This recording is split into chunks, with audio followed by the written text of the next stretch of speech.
Praise the Lord. Friends, ஒரு காரியத்தை உங்ககிட்ட ஷேர் பண்ணலாம் அப்படின்னு சொல்லிட்டு நினைக்கிறேன். ஃப்ரெண்ட்ஸ், இந்த காலத்தில் நம்ம அநேக காரியங்களுக்கு சாக்கு போக்கு சொல்கிறோம்ல. மெயினாக எந்த காரியத்தில் தெரியுமா? ஜெபிக்கிறதுல. நீங்கள் கேட்கலாம், ஜெபிக்கிறதுலையா? அதில் என்னது இருக்குது அப்படின்னு கேட்குறீங்களா? ஃப்ரெண்ட்ஸ், நிறைய பேர் சொல்லுவாங்க, எனக்கு ஜெபிக்க டைம் இல்லை, எப்படி ஜெபிக்கிறதுனே தெரியல, ஜெபிக்க ஸ்டார்ட் பண்ணாலும் என் வாழ்க்கையில் அநேக போராட்டங்கள் எல்லாமே வருது அப்படின்னு சொல்லுவாங்க. ஃப்ரெண்ட்ஸ், பைபிளில் இருந்து ஒருத்தரை பார்த்து உங்ககிட்ட ஷேர் பண்ணலாம் அப்படின்னு சொல்லிட்டு நினைக்கிறேன். அவருடைய வாழ்க்கையில் கூட அநேக போராட்டங்கள், எதிர்ப்புகள் எல்லாமே வந்ததுங்க. ஆனால் அந்த டைமில் கூட அவர் ஜெபிச்சார்.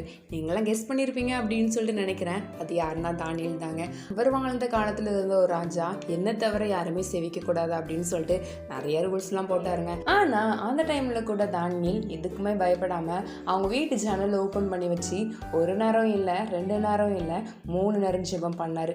அவருடைய வாழ்க்கையில் தேவன் அநேக ஆசீர்வாதங்கள் எல்லாச்சுமே கொடுத்தாங்க. அதே தேசத்தில் அவரை அதிகாரி உயர்த்தி தேவன் வச்சாங்க. அதுக்கப்புறமும் அவர் தொடர்ந்து ஜெபிச்சுக்கிட்டே இருந்தார். நீங்களும் உங்கள் வாழ்க்கையில் தேவனுக்கு முக்கியத்துவம் கொடுங்க, அவரை தேடுங்க. ஏசுப்பா உங்களை ஆசீர்வதிப்பாங்க. பாய்.